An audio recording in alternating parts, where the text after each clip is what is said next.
नमस्कार दोस्तों, मैं आपका दोस्त ललित द्विवेदी स्वागत करता हूं आप सभी का एग्जा स्टडी 92 पर। दोस्तों आशा करते हैं आप सभी स्वस्थ होंगे और अपनी पढ़ाई में ज़बरदस्त तरीके से लगे होंगे, क्योंकि आप सभी को पता है कि बीपीएससी तैयारी 4.0 का नोटिफिकेशन आप सभी का मिड मई तक संभावित है कि आ जाएगा और जून में आप सभी की परीक्षा लगने की प्रबल संभावना है।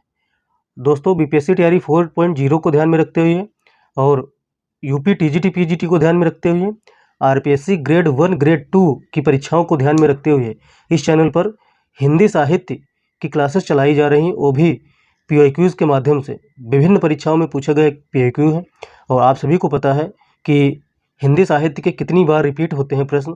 एक प्रश्न को 10-10 बार रिपीट कर दिया जाता है, तो आप सभी को पहले से ही रिपीटेड प्रश्न तैयार करना होगा और कम से कम रिपीटेड प्रश्न हर एग्जाम्स में आप सभी को मिलेंगे। 60 से 70% रिपीटेड प्रश्न मिलेंगे। 30 से 40% आपको एक्स्ट्रा पढ़ना पड़ता है और वो भी इस चैनल के माध्यम से कंप्लीट करवाया जाएगा, क्योंकि हिंदी साहित्य कंप्लीट करवाया जा रहा है, साथ में व्याकरण भी कंप्लीट करवाया जा रहा है। और दोस्तों आप सभी को बता दें टीआरई 4.0 के लिए आप सभी के प्रैक्टिस सेट स्टार्ट है। 100 प्रैक्टिस सेट का टारगेट है कि 100 प्रैक्टिस सेट करवाए जाएंगे। 100 प्रैक्टिस सेट किसके होंगे दोस्तों? 6 to 8 के होंगे, मतलब मध्य विद्यालय के। फिर 9 to 10 के होंगे माध्यमिक विद्यालय शिक्षक के लिए, उच्च माध्यमिक विद्यालय शिक्षक के लिए। तो आप सभी को वह भी सीरीज ज्वाइन करनी चाहिए। जो दोस्त भाई बहन टीआरई 4.0 की तैयारी करते हैं उनको वह प्रैक्टिस सेट ज्वाइन करने चाहिए और लगातार आप सभी को वह प्रैक्टिस सेट करवाए जा रहे हैं। दोस्तों यूपी टीजीटी पीजीटी के लिए यह रामबाण सिद्ध होगा। अगर दोस्तों आप लोगों ने थोड़ा बहुत पढ़ा होगा और हिंदी साहित्य के पीओक्यूज़ कंप्लीट कर लेंगे तो दोस्तों आप सभी का मैक्सिमम चीज़ें तैयार हो जाएंगी और कहीं से पढ़ने की ज़रूरत नहीं पड़ेगी। दोस्तों आज हम लोग देख रहे हैं आधुनिक काल का प्रगतिवाद युग, क्योंकि हम लोगों ने छायावाद पिछली वीडियो में कंप्लीट किया है, छायावाद युग कंप्लीट किया है, तो वह जाकर आप लोग ज़रूर देखिएगा, क्योंकि उसमें आप सभी को कम से कम 170 प्लस प्रश्न करवाए गए हैं। तो आप लोग अगर देखेंगे उसको तो आप सभी को बहुत बेनिफिट होगा। ताबड़तोड़ दोस्तों करने वाले हैं हम 50 प्लस प्रश्न, क्योंकि आज प्रगतिवाद फिनिश करके ही उठेंगे और उसके बाद में प्रगतिवाद हो गया, फिर प्रयोगवाद आएगा, फिर आगे ऐसे ही आप सभी को क्लासेस मिलती रहेंगी। दोस्तों आप लोगों से निवेदन है कि चैनल को सब्सक्राइब कर लीजिए, बेल आइकन को ऑन कर लीजिए और शेयर कर दीजिए और सेशन को लाइक ज़रूर कर दिया करिए, और लाइक करने से थोड़ा बहुत मुझे मोटिवेशन मिलता है। चलिए दोस्तों हम लोग स्टार्ट करते हैं आज की क्लास और आज का प्रश्न देखते हैं। दोस्तों हम लोग देख रहे हैं आज प्रगतिवाद युग, तो प्रगतिवाद फिनिश करेंगे। प्रगतिवाद का कार्यकाल यहाँ पर लिखा हुआ है 1936 से 1942 माना जाता है, तो 1936 से 1942 प्रगतिवाद, ठीक है, याद रखना, ये इंपॉर्टेंट है, ये डायरेक्ट क्वेश्चन आप सभी का बन जाता है। और 248 नंबर प्रश्न है, क्योंकि छायावाद हम लोग देखे हैं 247 तक, तो 248 नंबर प्रश्न है प्रगतिवाद का। तो यहाँ से स्टार्ट करेंगे, कम से कम 50-55 प्रश्न देखेंगे प्रगतिवाद के, वो भी आप लोग देखेंगे कितनी बार रिपीटेड होंगे, कौन कौन सी परीक्षाओं में पूछे गए हैं। 48 नंबर प्रश्न है ऐतिहासिक भौतिकवाद किस दार्शनिकवाद का सिद्धांत, यह बताना है आप सभी को। तो मार्क्सवाद सिद्धांत है, ठीक है, तो याद रखना ऐतिहासिक भौतिकवाद मार्क्सवाद का दार्शनिकवाद का सिद्धांत है। चलिए दोस्तों यह एक्सप्लेन देख लेते हैं। एक्सप्लेन बहुत इंपॉर्टेंट होता है इस बुक का। हम लोग घटना चक्र की बुक कंप्लीट कर रहे हैं, जो पीओक्यूज़ की होती हैं घटना चक्र, वह कंप्लीट कर रहे हैं। तो आप लोग पूरे तन्मयता के साथ में देखना और अच्छे से देखना। ऐतिहासिक भौतिकवाद मार्क्सवाद का सिद्धांत है। क्या है? मार्क्सवाद का सिद्धांत है ऐतिहासिक भौतिकवाद। मार्क्सवाद के अन्य दार्शनिक आधारों में मूल्य वृद्धि का सिद्धांत भी है, ठीक, तथा मूल सभ्यता के विकास की व्याख्या का सिद्धांत भी है। तो ये भी दो हैं, मूल वृद्धि का सिद्धांत है तथा मूल सभ्यता के विकास का भी सिद्धांत है, ठीक। हिंदी साहित्य में इसका प्रभाव प्रगतिवाद पर पड़ा। किस पर पड़ा? प्रगतिवाद पर। चलिए दोस्तों अगला प्रश्न देख लेते हैं। 50 उत्तर बताना है। प्रगतिवाद केवल साम्यवादी मार्ग को ही अपनाने के लिए विवश है, जबकि प्रगतिशील किसी भी वाद विशेष से आबद्ध नहीं होता है। यह विचार किसका है? नामवर सिंह का जी का है, नंदुलारी वाजपेयी जी का है कि गणपत चंद्र गुप्त जी का है? तो यह कथन गणपत चंद्र गुप्त जी का है। बीपीएससी टीआरई 2 में पूछा गया प्रश्न है, ठीक है, याद रखना। चलिए दोस्तों हम लोग और भी कथन देख लेते हैं गणपत चंद्र गुप्त जी के। यह 2 कथन दिए हुए हैं, इनको भी हम लोग देखेंगे। जब तक मानव हृदय में रगात्मकता का अवशेष रहेगा, तब तक बच्चन की कविता का आकर्षण चिरंतर एवं चिरस्थायी रहेगा। दूसरा है द्विवेदी मंडल के कवियों द्वारा रचित प्रबंधात्मक काव्यों एवं कविताओं की संख्या बहुत बड़ी है। ये इसको भी याद रखना। चलिए दोस्तों हम लोग 250 नंबर प्रश्न देख लेते हैं। यह असिस्टेंट प्रोफेसर में पूछा गया प्रश्न है। प्रगतिवाद सामूहिकता वर्ग संघर्ष और सर्वहारा की विजय को लेकर चला है, क्योंकि यह मार्क्सवाद पर आधारित है। तो यह दोनों कथन सही हैं, बी वाला सही हो जाएगा। ठीक है, चलिए दोस्तों अगला प्रश्न यहाँ पर ये देखने वाली है व्याख्या। व्याख्या देखते चलिए, यह आप सभी को बहुत लाभ पहुंचाएगा। प्रगतिवाद सामूहिकता, वर्ग संघर्ष और सर्वहारा की विजय को लेकर चला है। यह हिंदी साहित्य में 1936 से 1942 ईस्वी तक स्वीकार किया गया है, क्योंकि प्रगतिवाद का दार्शनिक आधार मार्क्सवाद क्या है? प्रगतिवाद का दार्शनिक आधार क्या है? मार्क्सवाद है। चलिए दोस्तों 251 नंबर प्रश्न का उत्तर देख लेते हैं। 47वीं असिस्टेंट प्रोफेसर 2019 का प्रश्न है, मतलब लेटेस्ट प्रश्न है और यह ज़्यादा पुराना प्रश्न नहीं है। निम्नलिखित में से कौन सा कवि आधंध्र प्रगतिवादी नहीं रहा है? तो आधंध्र प्रगतिवादी नहीं रहा, यह बताना है सभी को। नागार्जुन नहीं रहे, केदारनाथ अग्रवाल नहीं रहे, रामविलास शर्मा नहीं रहे कि नरेश शर्मा नहीं रहे। इन 4 ऑप्शन में से कोई ऑप्शन आप सभी को सही नहीं मिलेगा, तो यह मूल्यांकन से बाहर कर दिया गया था। तो दोस्तों देख लेते हैं, प्रगतिवादी कवियों में नागार्जुन, रामविलास शर्मा, केदारनाथ अग्रवाल, त्रिलोचन, दिनकर, शिवमंगल सिंह सुमन और नरेंद्र शर्मा है। तो यह प्रगतिवादी कवियों में है। तो इतने नाम याद रखना, जब आ जाए तब आप सब लोग टिक लगा के चले आना। चलिए दोस्तों 252 नंबर प्रश्न का उत्तर बताना है। हिंदी साहित्य में मार्क्सवादी चेतना की अभिव्यक्ति जिस काव्य धारा में देखने को मिलती है, उस धारा को क्या कहा जाता है? तो मार्क्सवादी चेतना की अभिव्यक्ति किसमें देखने को मिलती है? प्रगतिवादी काव्य धारा में देखने को मिलती है। चलिए दोस्तों अगला प्रश्न हम लोग देख लेते हैं। अगला प्रश्न नहीं देख लेते हैं, पहले पैसेज पढ़ लेते हैं, क्योंकि यह आप सभी लोगों को रामबाण सिद्ध होगा, आप सभी लोगों के लिए रामबाण सिद्ध होगा, क्योंकि इन पैसेजेस से क्वेश्चन डायरेक्ट आप सभी के फंसते हैं। हिंदी साहित्य में मार्क्सवादी चेतना की अभिव्यक्ति प्रगतिवादी काव्य धारा में देखने को मिलती है। प्रस्तुत प्रगतिवाद मार्क्सवाद का साहित्यिक संस्करण कहा जा सकता है। प्रगतिवाद की विशेषताएं, दार्शनिक आधार मार्क्सवाद है। दार्शनिक आधार क्या है? मार्क्सवाद। मार्क्सवाद का प्रभाव द्वंद्वात्मक भौतिकवाद, ऐतिहासिक भौतिकवाद, मूल्यवृद्धि तथा निरंतर क्रांति का सिद्धांत, यह होता है प्रभाव मार्क्सवाद का। ये भी याद रखना, और यह नीचे के जो दिए हुए हैं पॉइंट्स, इनको भी आप सभी लोगों को याद रखना है। अंतर्राष्ट्रीय स्तर पर प्रगतिशील लेखक संघ का प्रथम अधिवेशन कहाँ हुआ था? तो प्रगतिशील लेखक संघ का प्रथम अधिवेशन जो हुआ था वो 1935 में हुआ था। कहाँ हुआ था? पेरिस, फ्रांस में हुआ था। और भारतीय प्रगतिशील संघ लेखक संघ के संस्थापक कौन थे? मुल्कराज आनंद थे तथा सज्जाद जहीर थे। यह 2 लोगों को याद रखना कि भारतीय प्रगतिशील लेखक संघ के संस्थापक मुल्कराज आनंद तथा सज्जाद जहीर थे। ये दोनों लोगों को याद रखना, इंपॉर्टेंट है, कभी भी पूछे जा सकते हैं। तीसरा दोस्तों पॉइंट है, भारतीय प्रगतिशील संघ का प्रथम अधिवेशन 1936 ईस्वी में हुआ था, वो भी लखनऊ में हुआ था। तो इसकी अध्यक्षता किसने की थी? तो मुंशी प्रेमचंद जी ने की थी। किसने की थी? मुंशी प्रेमचंद जी ने की थी। अगर 1935 का पूछ लिया जाए तो यह पेरिस, फ्रांस में हुआ था। कहाँ हुआ था? पेरिस, फ्रांस में हुआ था। अगर यह 1936 का पूछ लिया जाए तो लखनऊ में हुआ था, और इसके अध्यक्ष बनाए गए थे प्रेमचंद जी। इनको भी याद रखना। और अगले पॉइंट है, प्रगतिवादी काव्य श्रेष्ठ में वर्ग चेतना की प्रधानता है। किसमें? प्रगतिवादी काव्य श्रेष्ठ में क्या है? वर्ग चेतना की प्रधानता है। याद रखना, डायरेक्ट क्वेश्चन बन जाता है। प्रगतिशील लेखक संघ की स्थापना 1935 ईस्वी में हुई थी, जिसका प्रथम अधिवेशन पेरिस, फ्रांस में हुआ था। इसके लेखक कौन थे?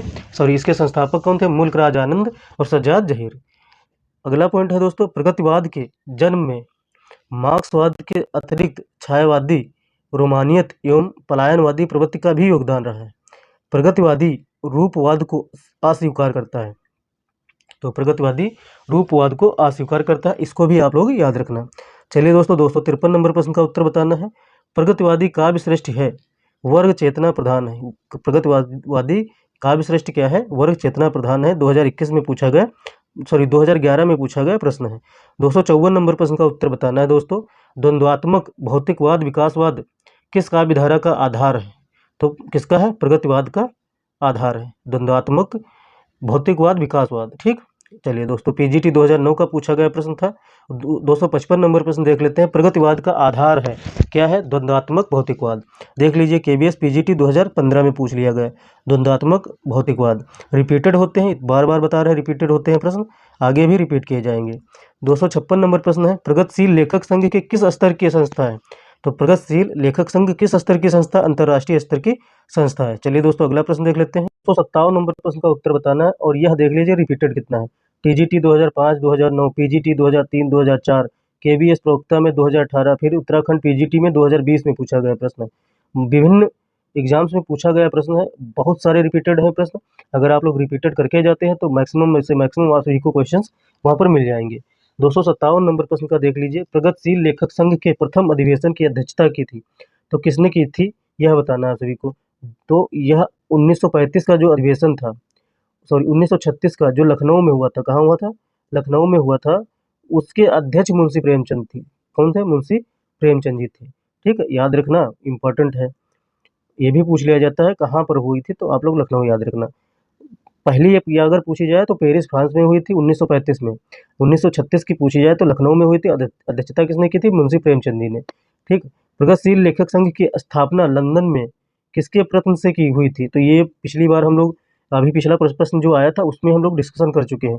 मुल्क राज आनंद और सज्जाद जहीर ने की थी, 1935 में की थी। ठीक है, तो लंदन में कहाँ हुई थी? पेरिस में इसकी बैठक हुई थी। बैठक मतलब सम्मेलन हुआ था। 259 नंबर प्रश्न का उत्तर बताना है। प्रगतिवाद के जन्म में किसका योगदान है? तो छायावाद, रोमानियत, पलायनवादी प्रवृत्ति का योगदान है। पीछे हम लोग पढ़ चुके हैं, इसीलिए कहते हैं जो बॉक्स में बना होता है पैसेज उसको पढ़ना जरूरी होता है। हम लोगों ने बॉक्स के प्रश्न सारे देखे थे, पॉइंट्स देखे थे, तो यहाँ पर कर सकते हैं इस प्रश्न को। प्रगतिवाद के जन्म में किसका योगदान है? तो प्रगतिवाद के जन्म में छायावाद, छायावादी, रोमानियत, पलायनवादी प्रवृत्ति, दूसरा है प्रगतिशील लेखक संघ की स्थापना जो कि 1935 में हुई थी। ठीक है, मार्क्सवादी प्रभाव, ये तीनों की जो है योगदान है, इसका डी हो जाएगा। हम लोग पीछे जो पैसेज देखे थे उसमें ये सब पॉइंट आप सभी को मिले थे, या 2004 में पूछा गया पीजीटी का प्रश्न है। हम लोग आ जाते हैं 260 नंबर प्रश्न पर। प्रगतिवाद के अंतर्गत कौन सा विचार अमान्य है, ये बताना है। रूपवाद क्या अमान्य है? रूपवाद, ये भी हम लोगों ने पैसेज में ही देखा था। यथार्थवाद भी है, पदार्थवाद भी है, समाजवाद भी है, लेकिन रूपवाद को अमान्य कर दिया गया है। पीजीटी 2011 में पूछा गया प्रश्न है। हम लोग 261 नंबर प्रश्न देख रहे हैं। निम्नलिखित प्रवृत्तियों में से एक प्रगतिवाद की प्रवृत्ति नहीं है, तो प्रगतिवाद की प्रवृत्ति नहीं है, कौन नहीं है? धर्म ईश्वर व्यक्तिवाद में आस्था, धर्म ईश्वर और व्यक्तिवाद में आस्था, यही नहीं है। ठीक है, और बाकी सामाजिकता का आग्रह, शोषित वर्ग के लिए सहानुभूति, शोषक वर्ग के प्रति घृणा और जन सामान्य के प्रति लोक मंगल की कामना, यह सब है। लेकिन धर्म ईश्वर व्यक्तिवाद में आस्था की प्रवृत्ति नहीं है प्रगतिवाद में। यह आश्रम पद्धति 2009 का प्रश्न है। ठीक है, चलिए दोस्तों अगला प्रश्न देख लेते हैं। 262 नंबर प्रश्न का उत्तर आप सभी को बताना है दोस्तों। वैद्यनाथ मिश्र किसका वास्तविक नाम था, यह बताना है। तो नागार्जुन का नाम था। क्या नाम था? नागार्जुन का वैद्यनाथ मिश्र वास्तविक नाम था। इसको याद रखना, टीजीटी 2003 में पूछा गया प्रश्न है। चलिए दोस्तों, यह पैसेज हम लोग देख लेंगे, उसके बाद में सारे डाउट्स क्लियर हो जाएंगे। बाबा के नाम से प्रसिद्ध कौन था? नागार्जुन। नागार्जुन बाबा इनको कहा भी जाता था। वास्तविक नाम इनका क्या था? वैद्यनाथ मिश्र। ये भी याद रखना, नागार्जुन बाबा को वैद्यनाथ मिश्र भी कहा जाता था। विचारधारा, प्रगतिवादी विचारधारा के कवि थे। ये कौन से थे? प्रगतिवादी विचारधारा के कवि थे। इनका जन्म कब हुआ था? 30 जून 1911 को। हुआ कहाँ था? मधुबनी बिहार में हुआ था। तो यह टीआरई 4 के लिए बहुत ही इंपॉर्टेंट हो जाता है। तरौनी नामक गांव में हुआ था। कहाँ हुआ था? तरौनी नामक गांव में हुआ था। ठीक, आज नाम बनाने के लिए बहुत सारे लोग कहाँ कहाँ भटकते हैं, लेकिन यहाँ तरौनी नामक गांव से निकलकर आज हम लोगों को ही पढ़ना पड़ रहा है, डिस्कशन करना पड़ रहा है। तो इससे ज़्यादा उपलब्धि इनकी क्या ही हो सकती है कि एक एक बच्चा भारत का पढ़ता है, जब जब हिंदी पढ़ता है कोई, मतलब इंस्पायरेशन लेने वाली है इन लोगों से, जो है मोटिवेशन मिलता है। तो और क्या चाहिए। मधुबनी बिहार से के तरौनी नामक गांव में हुआ था। आधुनिक हिंदी काव्य को समृद्ध करने वाले नागार्जुन का 5 नवंबर 1998 में ख्वाजा सराय दरभंगा में निधन हो गया था। कहाँ हुआ था? दरभंगा में इनका निधन हुआ था। अगले महत्वपूर्ण तथ्य हैं, इनको भी आप सभी लोगों को देखना चाहिए। नागार्जुन में 1935 ईस्वी में दीपक मासिक तथा 1942-43 ईस्वी में विश्व बंधु साप्ताहिक पत्रिका का संपादन किया। इसको भी आप लोग याद रखना। ठीक है, नागार्जुन ने 1935 ईस्वी में दीपक मासिक पत्रिका थी उसका संपादन किया। उसके साथ में 1942-43 में एक पत्रिका आती थी विश्व बंधु, जो साप्ताहिक थी। दीपक कौन थी? मासिक थी, और विश्व बंधु साप्ताहिक थी। पत्रिका का संपादन कर किया था। ठीक, ये दोनों याद रखना इंपॉर्टेंट है। अगला पॉइंट है, हिंदी साहित्य में उन्होंने नागार्जुन मैथिली में यात्री उपनाम से रचनाओं का सृजन किया है। तो मैथिली में यात्री नाम से और हिंदी साहित्य में नागार्जुन नाम से रचनाओं का सृजन किया है। ये भी याद रखना, इंपॉर्टेंट है, बहुत इंपॉर्टेंट है नागार्जुन साहब, बाबा नागार्जुन। अगला पॉइंट है, मैथिली में नवीन भावबोध की रचनाओं का प्रारंभ उनका महत्वपूर्ण कविता संग्रह चित्र से माना जाता है। इंपॉर्टेंट लगा लीजिए। नागार्जुन ने संस्कृत तथा बांग्ला में भी काव्य रचना की है। अगला है पत्रहीन नग्न गाछ, यह इंपॉर्टेंट है, याद रखना, पत्रहीन नग्न गाछ, पत्राहीन नग्ना गच्छ मैथिली कविता संग्रह है। कौन सी भाषा का है? मैथिली कविता संग्रह है। इसे क्या मिला था? साहित्य अकादमी पुरस्कार 1935 में दिया गया था इसके लिए। तो 1935 में किसके लिए? बाबा नागार्जुन को साहित्य अकादमी पुरस्कार मिला था। तो याद रखना, पत्रहीन नग्न गाछ के लिए, ठीक, जो कि मैथिली भाषा में कविता संग्रह है। हम लोग अगला पॉइंट देख रहे हैं, देख लीजिए पैसेज में कितने इंपॉर्टेंट पॉइंट होते हैं। अगर इसको स्किप कर दो तो पिछले अगले क्वेश्चन कुछ नहीं समझ में आएंगे। अगर आप सभी लोगों को सीरियसली देखना है तो पूरा एनालिसिस देखिए, थोड़ा थोड़ा देखिए। अगर कुछ सुधार करने वाला कमेंट बॉक्स में डालिए, सुधार किया जाएगा और आप सभी को अगली वीडियो से वो कमियां दूर होती नजर आएंगी। तो इनमें है काव्य कृतियाँ देख लीजिए बाबा नागार्जुन की। युग धारा किसकी है? बाबा नागार्जुन की है। प्यासी पथराई आंखें किसकी है? नागार्जुन, बाबा नागार्जुन की है। सतरंगे पंखों वाली बाबा नागार्जुन की काव्य कृति है। तालाब की मछलियाँ हजार हजार बाहों वाली बाबा नागार्जुन की कृति है। सॉरी। पुरानी जूतियों का कोरस, ये भी इंपॉर्टेंट है, बहुत इंपॉर्टेंट है, इनकी सारी काव्य कृतियाँ इंपॉर्टेंट है। तुमने कहा था, आखिर ऐसा क्या कह दिया मैंने। अगला है मैं मिल्टेरे का बूढ़ा घोड़ा, फिर रत्न गर्भा भी आ जाती है। ऐसे भी हम क्या, ऐसे भी तुम क्या, पका है कटहल, भस्मांकुर खंड काव्य, इनका भस्मांकुर खंड काव्य। ये पूछ लिया जाता है कि बाबा नागार्जुन का खंड काव्य कौन सा है, तो भस्मांकुर है। इनकी अन्य कृतियाँ देख लीजिए। बलचनामा, ये 50 बार पूछी गई प्रश्न है, कहीं किसी न किसी एग्जाम में आते रहता है। रत्नाथ की चाची, कुंभिक पाक, उग्र तारा, जमनिया का बाबा, वरुण के बेटे, यह इनकी अन्य कृतियाँ हैं। और यह जो काव्य कृतियाँ हैं वेरी मोस्ट इंपॉर्टेंट काव्य कृतियाँ हैं, कहीं भी कभी भी पूछी जाती हैं। वैद्यनाथ मिश्र किस कवि का वास्तविक नाम है? तो बाबा नागार्जुन का नाम है। DSSB PGT 2021, PGT 2016, UK PGT 2020 का प्रश्न है। देख लीजिए कितनी बार रिपीट हुआ, तो रिपीटेड प्रश्न आते हैं, 50 बार आते हैं। 264 नंबर प्रश्न का उत्तर बताना है। PGT 2003 का प्रश्न है। 264 नंबर प्रश्न का क्या हो जाएगा? नागार्जुन किस वर्ग के कवि हैं? तो प्रगतिवादी कवि हैं। क्या है? बाबा नागार्जुन प्रगतिवादी कवि हैं। इनका मूल नाम क्या था? वैद्यनाथ मिश्र था। नागार्जुन किस काव्यधारा के कवि हैं?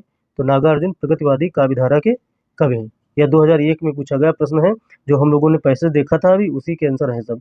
नागार्जुन की निम्नलिखित रचनाओं में से कौन सी खड़ी बोली हिंदी में नहीं लिखी गई? तो भस्मांकुर नहीं लिखी गई, पत्रहीन नग्नगाछ नहीं लिखी गई, युगधारा नहीं लिखी गई, कि सतरंगे पंखों वाली नहीं लिखी गई। तो पत्रहीन नग्नगाछ मैथिली भाषा में काव्य संग्रह है इनका। क्या है? मैथिली भाषा में काव्य संग्रह है। इसके लिए साहित्य अकादमी पुरस्कार 1935 में दिया गया था इनको। ये भी याद रखना, KVS प्रवक्ता 2018 में पूछा गया प्रश्न है, वेरी मोस्ट इंपॉर्टेंट प्रश्न, ठीक है। चलिए दोस्तों, बाकी इनकी सभी सारी कृतियाँ इन्हीं की हैं। सतरंगे पंखों वाली, भस्मांकुर क्या है? भस्मांकुर खंड काव्य है। युगधारा, पत्रहीन नग्नगाछ, ये सब इन्हीं की कृतियाँ हैं। लेकिन क्वेश्चन अलग है, तो अलग इस हिसाब से आंसर आप सभी को देना होगा। 267 नंबर प्रश्न है, निम्नलिखित में से कौन सा काव्य संग्रह नागार्जुन का नहीं है? तो काव्य संग्रह कौन सा नागार्जुन का नहीं, यह बताना है सभी को। यह बताना है आप सभी को कौन सा काव्य संग्रह नागार्जुन का नहीं है। युगधारा है, तुमने कहा था, प्यासी पथराई आंखें, युग की गंगा, कौन सा नहीं है? तो युग की गंगा नहीं है। तुमने कहा था है, प्यासी पथराई आंखें है, ठीक है, ये भी है। और आप सभी लोग, इसका GSC प्रवक्ता 2021 में पूछा गया प्रश्न है, इसको याद रखना। यहाँ पैसेज यह देखने वाला है, इसको देखना चाहिए आप सभी लोगों को, और आगे प्रश्न इसी पैसेज से आप सभी को देखने को मिलेंगे। तो उपयुक्त में से युग की गंगा प्रगतिवादी कवि केदारनाथ अग्रवाल का काव्य संग्रह किसका है? केदारनाथ अग्रवाल का काव्य संग्रह है युग की गंगा। और जितनी भी दी हुई थी बाकी वो सब इन्हीं की हैं, बाबा नागार्जुन की। भस्मांकुर हो गया, गीत गोविंद भी नागार्जुन का, बाबा नागार्जुन की काव्य खंड काव्य है। और हरिजन गाथा, भूमिजा, दीर्घ कविताएं किस, अब पूछ लिया जाएगा बाबा नागार्जुन की दीर्घ कविता का नाम बताओ, तो भूमिजा है। अपने खेत, रत्न गर्भा और तालाब की मछलियाँ काव्य कृतियाँ हैं। आगे दोस्तों देख लेते हैं थोड़ा। केदारनाथ अग्रवाल जी की भी देख लीजिए, बहुत इंपॉर्टेंट है। नींद के बादल 50 बार पूछा गया। फूल नहीं रंग बोलते हैं 100 बार पूछा गया। आग का आईना, अपूर्वा 50 बार पूछा गया है इनका। अपूर्वा, केदारनाथ अग्रवाल का अपूर्वा है। बोले बोले अबोल, बोले बोल अबोल, आत्मगंध, ठीक, इनकी रचनाएं हैं, काव्य रचनाएं, ठीक। 268 नंबर प्रश्न का उत्तर आप सभी को बताना है दोस्तों। कबीर के उपरांत हर विध्वंसकारी और जन विरोधी शक्ति को सर्वाधिक खुली चुनौती देने वाले साहित्यकार कौन है? तो बाबा नागार्जुन है। कौन? बाबा नागार्जुन है। दिल्ली केंद्रीय विद्यालय, पीजीटी 2015 का प्रश्न है। चलिए दोस्तों अगला प्रश्न देख लेते हैं हम लोग। अगला प्रश्न नहीं देखेंगे, पहले यह हम लोग देखेंगे पैसेज। पैसेज देखने के बाद में आगे बढ़ेंगे, क्योंकि आप सभी को अगर बढ़ना होगा तो आप लोग स्किप करके भी बढ़ जाएंगे, लेकिन मैं पूरा कंटेंट पढ़ाऊंगा, जिससे क्या है, पूरा कंटेंट डिस्कशन करूंगा, जिससे क्या है, जो छात्र भाई बहन पूरा कंटेंट देखना चाहते हैं कम से कम वो देख लेंगे, और जिनको ज़रूरत होगी आगे बढ़ने की तो वो स्किप करके भी बढ़ सकते हैं, ठीक। नागार्जुन ने अपने समाज में व्याप्त समस्या बुराइयों को जितने ओजपूर्ण तरीके से उठाया है उतना शायद कबीर के अलावा किसी और ने नहीं उठाया। तो नागार्जुन ने भ्रष्टाचार, अवसरवादिता जैसी सामाजिक कुरीतियों पर चोट टिकी है। राजनीति की गरिमा और लोकतंत्र के मायावी जाल को तार तार करते हुए उसके वास्तविक चेहरे को सामने लाते हैं। पूंजीपति वर्ग के शोषण अत्याचारों का विरोध करते हैं तथा मजदूरों, किसानों, छात्रों के हितों की बात पर बड़ा जोर देते थे, सामने रखते हैं। एक सेकेंड। बाबा नागार्जुन एक सशक्त कवि होते हुए एक समाज सुधारक भी थे। क्या थे? समाज सुधारक भी थे, इसको भी याद रखना। सशक्त कवि होते हुए एक समाज सुधारक की भूमिका निभाते थे। डॉक्टर नामवर सिंह उन्हें कहते थे कबीर की परंपरा का कवि मानते थे। तो ये एक लाइन का क्वेश्चन है, भले मैंने इतना पैसेज पढ़ा लेकिन आप लोगों को एक क्वेश्चन मिल गया यहाँ पर, जो कि 50 बार पूछा गया और पूछे जाने की संभावना आगे भी है। तो कबीर की परंपरा का कवि कौन मानता है बाबा नागार्जुन को? यह डायरेक्ट आ जाएगा तो डॉक्टर नामवर सिंह जी ने मानते हैं। चलिए हम लोग यह प्रश्न देख रहे हैं, इस प्रश्न का उत्तर आप सभी लोग कर लेंगे, ऐसी आशा ही नहीं पूर्ण विश्वास है। प्रगतिवाद के संदर्भ में इनमें से कौन सा कथन सही नहीं है, यह बताना है। प्रगतिवाद जनजीवन के साथ प्रकृति कल्पना लोक में सौंदर्य खोजता है, तो यह सही नहीं है। प्रगतिवाद ने पहली बार साहित्यिक चेतना को यथार्थवाद की ओर अग्रसर करने की होने की प्रेरणा दी है। प्रगतिवाद के मूल प्रेरणा मार्क्सवाद से विकसित हुई है, ये भी सही है। तो यह दोनों तो सही हैं, डी वाला देख लेते हैं। प्रगतिवाद सामाजिक यथार्थ की अभिव्यक्ति को ही रचना का उद्देश्य मानता है, तो ये भी सही है। तो ये क्या गलत हो जाएगा? ये वाला सही हो जाएगा, ये वाला गलत हो जाएगा। यहाँ इसमें क्या लिखा, कौन सा सही नहीं है? तो ये वाला सही नहीं है, बाकी सब सही हैं। चलिए दोस्तों हम लोग अगला प्रश्न देख लेते हैं। अगले प्रश्न की यह पैसेज हम लोग जो पढ़े हैं वही पैसेज डिक्टो है, तो पढ़ने की ज़रूरत नहीं है। जहाँ पर ज़रूरत होगी वहाँ पर ज़रूर पढ़ेंगे और डिस्कशन करेंगे, जिसको मन होगा वो आगे बढ़ जाएगा, जिसको मन होगा वो रुक के डिस्कशन सुन लेगा, ठीक। 270 नंबर प्रश्न का उत्तर देखना है। निम्नलिखित में से कौन सी विशेषता प्रगतिवादी की नहीं है? तो प्रगतिवादी की नहीं, कल्पना प्रवणता यही नहीं है, ठीक। कल्पना वल्पना की बात इसमें नहीं की जाती है। व्यंग्य किया जाता है और व्यंग्य की प्रधानता होती है। शोषण का विरोध भी किया जाता है, श्रम में सौंदर्य देखा जाता है। तो यह एनवीएस टीजीटी 2019 का प्रश्न है, इसको याद रखना, ठीक। हम लोग इसको देख लेते हैं, यह इंपॉर्टेंट है, आगे हो सकता है इससे प्रश्न और भी बन जाए। चलिए दोस्तों नहीं बनेंगे, वही सेम डिक्टो है, तो करने की जरूरत नहीं है। 271 नंबर प्रश्न है, प्रगतिवादी समीक्षक हैं तो रामविलास शर्मा प्रगतिवादी समीक्षक है। कौन है? रामविलास शर्मा प्रगतिवादी समीक्षक है, तो बी वाला सही हो जाएगा। चलिए दोस्तों हम लोग अगला प्रश्न देख लेते हैं। अब आप सभी को यह पैसेज पढ़ेंगे तब कुछ ना कुछ जब मंथन करेंगे इस पैसेज इस बॉक्स का, तो आप लोगों को कुछ ना कुछ जरूर मिलेगा, मंथन से अमृत जरूर मिलेगा। रामविलास शर्मा हिंदी में प्रगतिवादी समीक्षा पद्धति के एक उपप्रमुख स्तंभ थे। आचार्य रामचंद्र शुक्ल के बाद डॉक्टर रामविलास शर्मा ही एक ऐसे आलोचक के रूप में स्थापित होते हैं जो भाषा, साहित्य और समाज को एक साथ रखकर मूल्यांकन करते हैं। उनकी आलोचना प्रक्रिया में केवल साहित्य ही नहीं होता बल्कि समाज, अर्थ, राजनीति, इतिहास को साथ लेकर साहित्य का मूल्यांकन करते हैं। कौन? डॉक्टर रामविलास शर्मा, ठीक। यह जो आप सभी को हाईलाइट दिखाई दे रहा होगा, यह वेरी मोस्ट इम्पॉर्टेंट है। रामविलास शर्मा की समीक्षा कृतियों में विशेष उल्लेखनीय है प्रेमचंद और उनका युग, निराला, भारतेंदु हरिश्चंद्र, प्रगति और परंपरा, भाषा, साहित्य और संस्कृत, भाषा और समाज, निराला की साहित्य साधना, प्रथम खंड 1969 का। यह इनकी जो है समीक्षा कृतियाँ हैं, इनको याद रखना इम्पोर्टेंट है, वेरी मोस्ट इम्पोर्टेंट। दोबारा सुन लेंगे तो आप लोगों को रट जाएंगे। 272 नंबर प्रश्न का उत्तर बताना है। प्रगतिवादी कवि हैं, तो प्रगतिवादी कवि कौन है यह बताना है सभी को। जयशंकर प्रसाद हैं, मुक्तिबोध हैं, जयशंकर प्रसाद हैं, मुक्तिबोध हैं, केदारनाथ अग्रवाल हैं कि हरिवंश राय बच्चन हैं। तो प्रगतिवादी कवि कौन है तो यह बताना है, ठीक है। केदारनाथ अग्रवाल प्रगतिशील काव्यधारा के प्रमुख कवि हैं। क्या है? प्रगतिशील काव्यधारा के प्रमुख कवि हैं कौन? केदारनाथ अग्रवाल। इनका पहला काव्य संग्रह था युग की गंगा। यह पूछा जाता है युग की गंगा किसका काव्य संग्रह है या किस विद्या की रचना है। तो किस विद्या की रचना है युग की गंगा? काव्य संग्रह है। और दूसरा पूछ लिया जाएगा किसकी रचना है, तो आप सभी को बताना पड़ेगा केदारनाथ अग्रवाल की है। केदारनाथ अग्रवाल किसके प्रमुख कवि थे? तो प्रगतिशील काव्यधारा के प्रमुख कवि थे, ठीक है। तो यह मार्च 1947 में प्रकाशित हुई थी युग की गंगा। केदारनाथ अग्रवाल ने मार्क्सवादी दर्शन को जीवन का आधार मानकर जनसाधारण के जीवन की गहरी व व्यापक संवेदना को अपनी कृतियों में मुखरित किया। केदारनाथ अग्रवाल के अन्य प्रमुख कविता संग्रह देख लीजिए, ये इंपॉर्टेंट है। केदारनाथ अग्रवाल का एक एक कविता संग्रह इंपॉर्टेंट है। फूल नहीं रंग बोलते हैं, फूल नहीं रंग बोलते हैं, तो ये भी इंपॉर्टेंट है, 50 बार पूछा गया है। गुल मेहंदी इंपॉर्टेंट है। हे मेरी तुम, बोले बोल अबोल 50 बार पूछा गया, बोले बोल अबोल नहीं होता है तो ऑप्शन में दे दिया जाएगा। फिर कहेगा इनमें से कौन सा इस काव्य संग्रह नहीं है, तो आप सभी को उसमें कंफ्यूज कर दिया जाएगा। तो रटना है, बार बार रटना है, रिवीजन करना है, सब चीज़ें बार बार जब सुनेंगे देखेंगे तो आप सभी लोगों को याद हो जाएंगी। जमुन जल तुम कहें केदार खरी खरी, ये भी पूछा जाता है। प्यार मार प्यार की थापे 50 बार पूछा गया है, ठीक है। और नोट में देखा जो कुछ लिखा हुआ है तो आप लोग वो भी देख लीजिए। मुक्त बोध को प्रगतिवाद के अंतर्गत रखा गया है, किंतु इनकी रचनाएं प्रगतिवादी हैं। क्या है? प्रगतिवादी हैं। इन्हें प्रगतिवादी कब भी माना जाता है, ठीक है, तो ये भी याद रखना।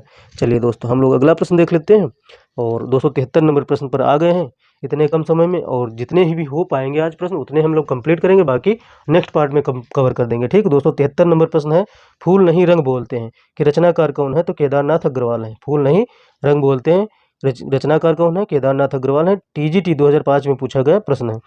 अब 274 नंबर प्रश्न का उत्तर बताना है। जमुन जल तुम काव्य के रचनाकार हैं, तो जमुन जल तुम काव्य के रचनाकार कौन है? अभी पीछे ही मैंने प्रश्न में बताया था पैसे से डिस्कशन करते टाइम पे कि यह प्रश्न आप सभी को पूछा जाएगा, तो यहाँ देख लीजिए डायट प्रवक्ता 2014 में ऑलरेडी पूछा गया प्रश्न है। तो जमुन जल तुम काव्य के रचनाकार हैं केदारनाथ अग्रवाल, ठीक है। फूल नहीं रंग बोलते हैं केदारनाथ अग्रवाल, और बाकी जितनी भी रचनाएं आप सभी लोगों को कंटेस्ट करनी ही पड़ेंगी। केदारनाथ अग्रवाल की नहीं है, देखो या यहाँ ऐसे प्रश्न बन जाते हैं टीजीटी 2011 में कि इन केदारनाथ अग्रवाल की कौन सी कृति नहीं है, तब आप सभी लोगों को याद रखना पड़ेगा कि केदारनाथ अग्रवाल की कौन सी नहीं है। इसके लिए आप सभी लोगों को 2-3 बार पढ़ना ही पड़ेगा, ठीक है। युग की गंगा केदारनाथ अग्रवाल की है, और आग का झरना यह नहीं है। नींद के बादल भी इन्हीं की है, केदारनाथ अग्रवाल की। युग धारा किसकी है? बाबा नागार्जुन की है। तो आग का झरना भी नहीं है और युग धारा भी नहीं, तो सी डी आप सभी का सही हो जाएगा, ठीक। चलिए दोस्तों अगला प्रश्न देख लेते हैं हम लोग, और यह पैसेज आप सभी को दिया गया है, छोटा सा छुटकू पैसेज आप लोग को करना पड़ेगा इन द सेंस कि आप लोग अगर करना चाहते हैं तो करिए, नहीं तो आप लोग आगे बढ़ जाइए। ज़बरदस्ती कुछ नहीं है कि आप लोग को करना ही पड़ेगा। अगर बड़े भाई भी होंगे, बहुत सारे दोस्त बहनें हमसे ज़्यादा जानकार होंगे तो वो लोग आगे बढ़ सकते हैं। जो भाई हमारे साथ के हैं वो थोड़ा बहुत डिस्कशन देख लेते हैं, क्योंकि अंततः पढ़ना ही पढ़ना है कुछ ना कुछ। तो ठीक है, युग की गंगा तथा नींद के बादल केदारनाथ अग्रवाल की काव्य कृतियाँ हैं, जबकि युग धारा बाबा नागार्जुन की कृति है। और केदारनाथ अग्रवाल ने आग का झरना नहीं, आग का आईना भी लिखा है, लेकिन उन्होंने आग का आईना लिखा है। विकल्प में क्या दिया गया है? आग का झरना दिया गया है, इसलिए विकल्प गलत हो जाएगा। तो इसीलिए युग की गंगा और नींद के बादल यह 2 मानी गई हैं, और इसीलिए सी डी ऑप्शन में दिया हुआ था, ठीक। तो आग का आईना केदारनाथ अग्रवाल जी का है, आग का झरना नहीं, ठीक। 2 रचनाएं केदारनाथ अग्रवाल की नहीं है, और इसको मूल्यांकन से बाहर ही कर दिया गया था, तो इस पर डिस्कशन करने की ज़रूरत है नहीं। अबे सुन बे गुलाब, ये बहुत बढ़िया है। अबे सुन बे गुलाब, भूल मत कर पाई खुशबू रंगो आब, काव्य पंक्तियाँ का संबंध है तो प्रगतिवादी कवियों से है। क्या? प्रगतिवादी कविता से, सॉरी, प्रगतिवादी कविता से है। अबे सुन बे गुलाब, भूल मत गए पर गर पाई खुशबू रंगों के आब, ठीक। तो यह 2009 पीजीटी में पूछा गया प्रश्न है। यह देखने वाला है कि सूर्यकांत त्रिपाठी निराला की प्रगतिवादी रचना कुकुरमुत्ता से ली गई है। अबे सुन बे गुलाब कुकुरमुत्ता से ली गई हैं, प्रगतिवादी रचना थी सूर्यकांत त्रिपाठी निराला जी की, उससे ली गई, ठीक है। इनकी अन्य प्रगतिवादी रचनाएं देख लीजिए। अड़िमा है, कौन सी? अड़िमा है, नए पत्ते हैं, त्रिपाठी निराला जी की है। बेला और तथा अर्चना, यह क्या है, रचनाएं हैं किसकी, सूर्यकांत त्रिपाठी निराला जी की प्रगतिवादी रचनाएं हैं। 277 नंबर प्रश्न है, प्रगतिवाद आंदोलन के सैनिक रूप का उल्लेख किस साहित्यकार ने किया। तो किस साहित्यकार ने किया, मुक्तिबोध ने किया। प्रगतिवाद आंदोलन के सैनिक रूप का उल्लेख किस साहित्यकार ने किया, तो मुक्तिबोध ने किया। टीजीटी 2021 का प्रश्न है। तो यह हम लोग पैसेज देखेंगे, जिसको आगे बढ़ना हो स्किप करके बढ़ सकता है, नहीं तो पैसेज डिस्कशन कर सकता है। प्रगतिवाद मार्क्सवाद से प्रभावित हिंदी साहित्य का एक काव्य आंदोलन गजानन माधव मुक्तिबोध। मुक्तिबोध का पूरा नाम क्या है, गजानन माधव मुक्तिबोध। प्रगतिवादी आंदोलन के सैनिक रूप का उल्लेख करते हैं। मुक्तिबोध प्रगतिवादी कवि भी माने जाते हैं। इनकी प्रयोगवादी कविताओं का संकलन अज्ञेय द्वारा संपादित तार सप्तक के प्रथम संस्करण में, क्या तार सप्तक के प्रथम संस्करण में है। अन्य महत्वपूर्ण तथ्यों में देख लेते हैं, मुक्तिबोध काव्य संग्रह देख लेते हैं। मुक्तिबोध का काव्य संग्रह क्या है, चांद का मुंह टेढ़ा मुक्तिबोध, मुंह मुक्ति, मुंह से मुक्ति, मुंह से मुंह, चांद का मुंह टेढ़ा मुक्तिबोध का है। भूरी भूरी खाक धूल, भूरी भूरी खाक धूल किसका है, मुक्तिबोध का। कहानी संग्रह देख लीजिए, काठ का सपना, काठ का सपना। तो जब काठ का सपना कोई देखता है, काठ का सपना तो उसको बोध हो जाता है, क्या हो जाता है, बोध हो जाता है, ठीक। तो काठ का सपना मुक्तिबोध की है। और सतह से उठता आदमी, जो सतह से उठता है उसको मुक्ति मिल जाती है, क्या, जो सतह से आदमी उठता है उसको मुक्ति मिल जाती है, तो मुक्तिबोध की रचना है। उपन्यास देख लेते हैं। वी पात्र किसका उपन्यास है, मुक्तिबोध का। वी पात्र किसका उपन्यास है, मुक्तिबोध का। और यहाँ पर देख लीजिए, इन्होंने फैंटेसी काव्य शैली को अनुभव की कन्या कहा है। क्या कहा है, इन्होंने फैंटेसी काव्य शैली को अनुभव की कन्या कहा है। किसने कहा है, मुक्तिबोध जी ने। इन्होंने, मुक्तिबोध का पूरा नाम गजानन माधव मुक्तिबोध है, ठीक, ये भी याद रखना। जयशंकर प्रसाद को बुर्जुआजी का अंतिम मुमूर्षु कवि कहा जाता है। क्या कहा जाता है, हंसना नहीं चाहिए, लेकिन जब जबान टेढ़ी हो जाती है, जीभ टेढ़ी हो जाती है, तो क्या किया जाए, बुर्जुआजी, ठीक, बुर्जुआजी का अंतिम मुमूर्षु कवि कहा जाता है, मुमूर्ष कवि कहा जाता है, ठीक है। चलिए दोस्तों, हम लोग 278 नंबर प्रश्न देख रहे हैं। प्रगतिवाद के कवि प्रमुख कवि नहीं है, तो प्रगतिवाद के प्रमुख कवि नहीं है, अज्ञेय नहीं है। क्या नहीं, अज्ञेय नहीं। दिनकर जी हैं, नागार्जुन है, मुक्तिबोध है, लेकिन अज्ञेय प्रगतिवादी कवि नहीं है।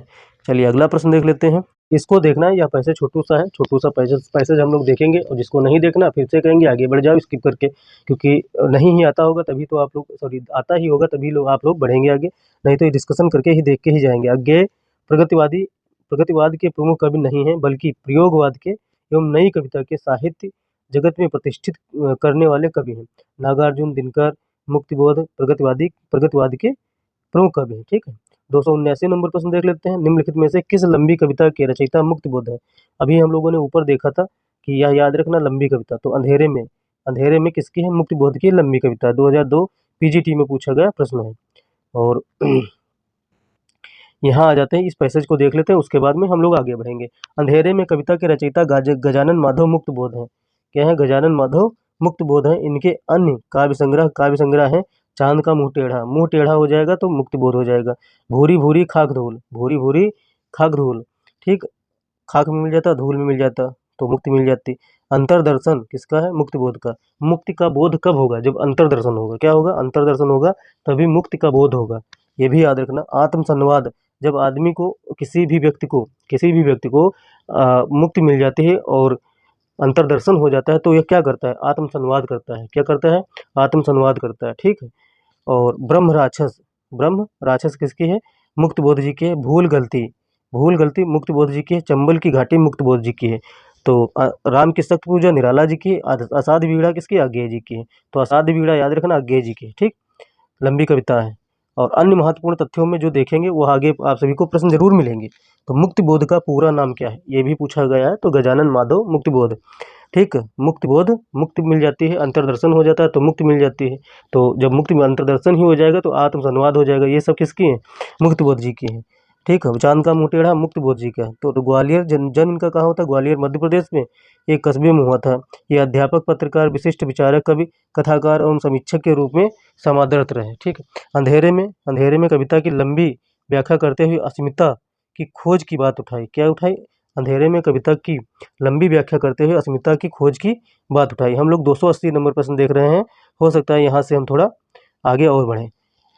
चांद का मुंह टेढ़ा किसका है? तो मुक्तिबोध जी का है। यह 2 बार पूछा गया है, देख लीजिए, इतना डिस्कशन नहीं कर पाएंगे कितनी बार पूछा है।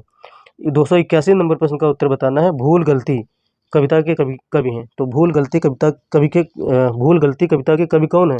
तो मुक्त बोध है। क्या है? मुक्ति बोध है। ठीक, तो यह हो गया आप सभी के 281 प्रश्न। कितने हो गए? 281 प्रश्न। संभवतः समय हो रहा है 34-35 मिनट, तो हम लोग ज़्यादा नहीं बढ़ेंगे आगे। आगे जितने भी क्वेश्चंस बचे हुए हैं वह कल। तो चैनल को सब्सक्राइब कर लीजिए। क्या कर लीजिए? चैनल को सब्सक्राइब कर लीजिए पहले तो, और फिर लाइक कर दीजिए और बेल आइकन को ऑन कर लीजिए, जिससे आप सभी को नोटिफिकेशन मिलता रहे। तो मिलते हैं दोस्तों अगली वीडियो में, तब तक के लिए जय हिंद, जय भारत, नमस्कार।